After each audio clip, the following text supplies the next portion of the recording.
Hello, hi, how are you? And welcome to another podcast by George.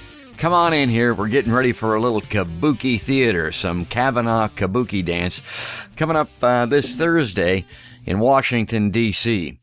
I don't know that it's exactly fun, but it will be interesting, and they're making parallels already with the, if you are old enough to remember that, the Anita Hill, Clarence Thomas hearings out in Washington, D.C. And here's what I'll say about the Kavanaugh hearings, and this bemuses me because of the reaction on the right side of the political spectrum. Those ultra-conservatives out there, they can't wait to jump in this flaming clown car that is the Kavanaugh nomination out there.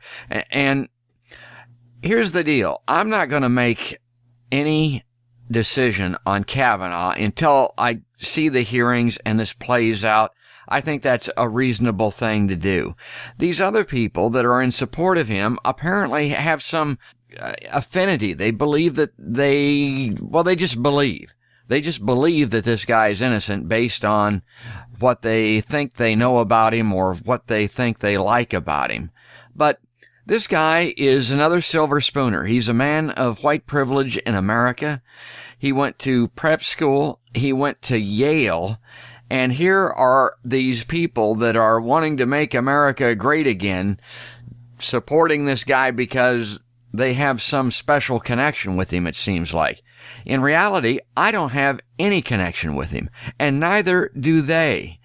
We don't know what he is. We don't know anything about his background. We have no experience, no touch point, no Rosetta Stone for Brett Kavanaugh. I don't know anything about a guy born to privilege, goes to prep school, goes to Yale, and then becomes part of the upper crust of America. That ain't me, folks, and that ain't 99.9% of the people that are supporting him based on some misguided belief or some reason to feel like they know this guy. They don't know him at all. And we'll just sit and reserve judgment until this plays itself out. And the funny thing about it is, jumping into this flaming clown car are these conservatives. And again, this is another illustration. They're conservatives. It's a laughable almost. They're not conservatives at all. They can't wait to jump. They are impulsive. They don't research. They don't get background. They just jump. That's not conservatism. That's kind of in line with what Obama was talking about as far as the change or shift in the Republican Party because of this extreme right wing. Conservatives should be the first to want to sit and assess and analyze and reserve judgment. Instead, they can't wait to jump in with both feet as that flaming clown car rolls down Pennsylvania Avenue in Washington, D.C. So here's something else that you're not going to see a lot of reporting on. Everybody is reporting on the fact that Brett Kavanaugh appeared on Fox News and what he had to say and the way that he treated his wife and blah, blah, blah. I don't care anything about what he had to say on Fox News. As a matter of fact, I don't care much about anything anybody has to say there.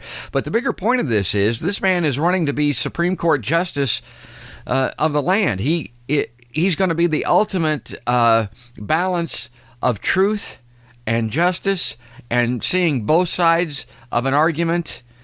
The scales of justice will be in his hands. And the guy goes on Fox News. Now, I want to tell you something. A lot of people that are regular viewers of Fox News will tell you with a nod and a wink that they know that it's not really fair and balanced. They know that it's kind of almost like a state-run radio station or state-run television station, that it's very close to being propaganda. And this guy goes on Fox News, so it reminds me of that famous line that I use all the time out of the movie Casino. He's either too dumb or he's in on it. What is Brett Kavanaugh doing on Fox News with an interview? Think about that. Well, here's your primer that I promised, a little background which I think will do us well as we listen in on Thursday. Dateline, Washington, D.C. There's a lot of talk about this is from the USA Today, by the way. There's a lot of talk about the parallels between Christine Blasey Ford's expected testimony on Thursday against Supreme Court nominee Brett Kavanaugh and Anita Hill's testimony against now Justice Clarence Thomas 27 years ago. And that's with good reason.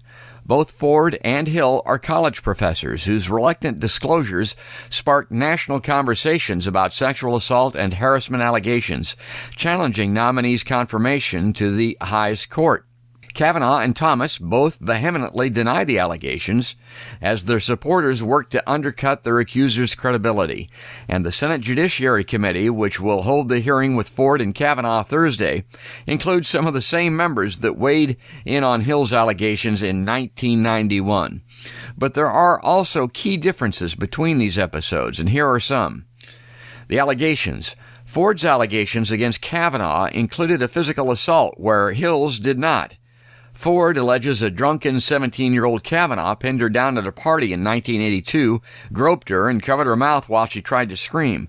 She provided therapist notes to the Washington Post and took a polygraph, but she has received criticism from Republicans for not being able to recall some details, including the exact location of the house. Unlike Hill, she told no one of the allegations at the time, fearing her parents would be mad that she attended a party with underage drinking. And while Ford's allegations involve a high school Kavanaugh, Hill's allegations of sexual harassment were against Thomas as an adult, in his role as her supervisor at the Department of Education and Equal Employment Opportunity. The investigation. Both women took their allegations to the Senate Judiciary Committee, but the response was different. In 1991, the committee referred Hill's allegations to the White House, which directed the FBI to interview both Hill and Thomas. Senators agreed to a second hearing after reporter Nita Totenberg wrote the story for National Public Radio, and they used the FBI's background investigation while questioning Hill. That's not the case now. While Ford and Democrats have demanded that the FBI reopen Kavanaugh's background investigation, the FBI says it fulfilled its role by forwarding the allegations to the White House counsel's office. President Donald Trump told reporters on September 18th, "I don't think the FBI really should be involved because they don't want to be involved." Probably a lie. Culture shift. Sexual harassment in the workplace was an obscure topic before Hill elevated that discussion in 1991. Disclosures of such behavior were rare, said Kathleen Hall Jamieson, a professor at the University of Pennsylvania's Annenberg School for Communication. The Anita Hill hearing was happening in a different time and place, she said. The country's different. The Me Too movement has changed that dialogue. Ford's allegations follow a myriad of others of a similar nature over the past year. Women of the Me Too movement have spoken out against sexual violence and harassment involving leaders in Hollywood, Congress, and newsrooms. The committee makeup. When Hill testified, she faced an all-male panel of senators. Ford will testify before three of those same senators, Committee Chairman Charles Chuckles Grassley, Orrin Hatch, and Patrick Leahy, along with an all-male roster of Republicans. And I'm telling you something, boy, those dudes are old. Holy buckets. But the Democratic side now includes three women, Senators Kamala Harris of California, Amy Klobuchar of Minnesota, and Mazie Hirono of Hawaii. Hirono has been an outspoken defender of Ford's, while Harris and Klobuchar are former prosecutors who can be expected to grill Kavanaugh.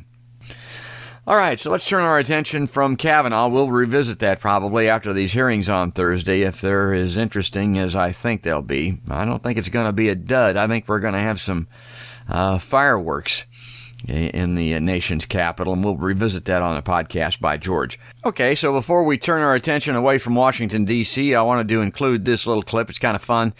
It was Ed O'Keefe at the White House yesterday doing a live shot, talking to the talking heads, as they're called, back in the studio, and then something rather alarming happened. All pun intended. Give this a listen. Another day, or at least another hour of this day, to see whether or not Rosenstein is getting dismissed.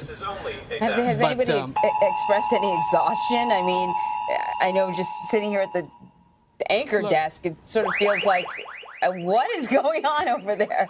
We can hear all sorts of sort of quirky noises back there.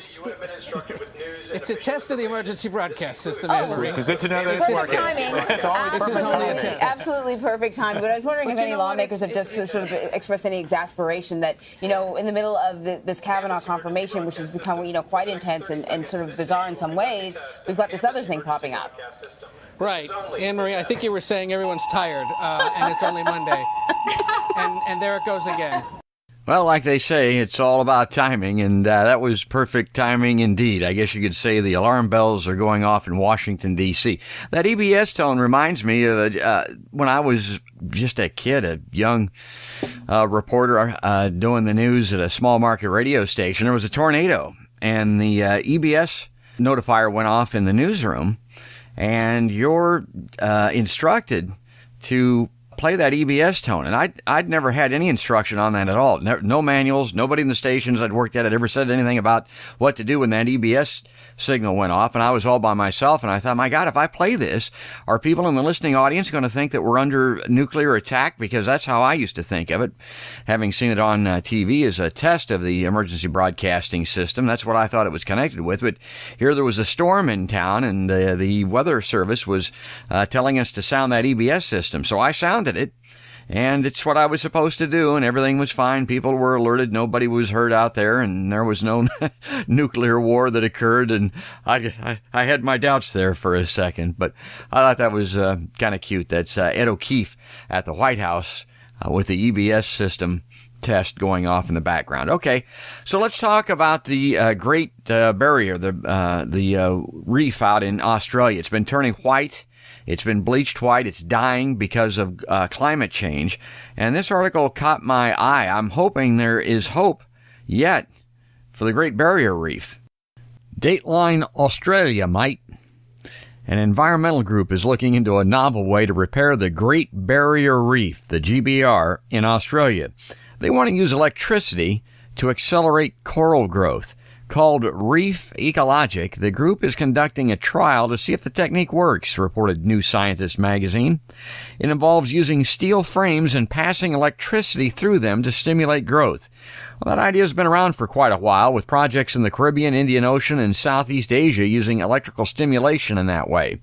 The latest effort will be to use the same method in an attempt to boost the health of the GBR.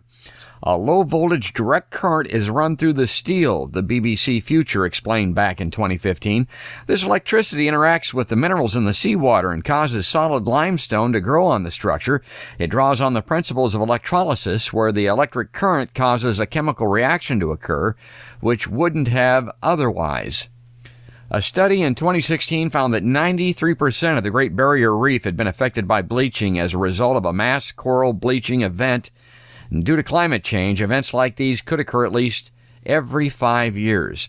Coral bleaching is typically caused by warmer water temperatures, and as the name suggests, it turns the coral white as algae in their tissues are expelled. It doesn't kill the coral, but it does make it much more vulnerable. The United States lost half of its coral reefs in the Caribbean in 2005 due to a large bleaching event. So let's hope to God that technology can help us with global warming, like it is perhaps outside of Australia with the Great Barrier Reef. Well, that's it for this podcast. I want to thank everybody for listening, and I also want to remind folks that if you want to find us, we're on the World Wide Web at www.podcastbygeorge.com. You can like us on Facebook. You can follow us on Twitter. We're on YouTube. We're on Spotify. We're on Google Play Music, and we're on iTunes. And if you remember your Blues Brothers movie, we're like a rash all over the computer, so you can find us. There's no excuse to not listening to a podcast by George. Thanks for listening this time. We'll be back soon. All the best.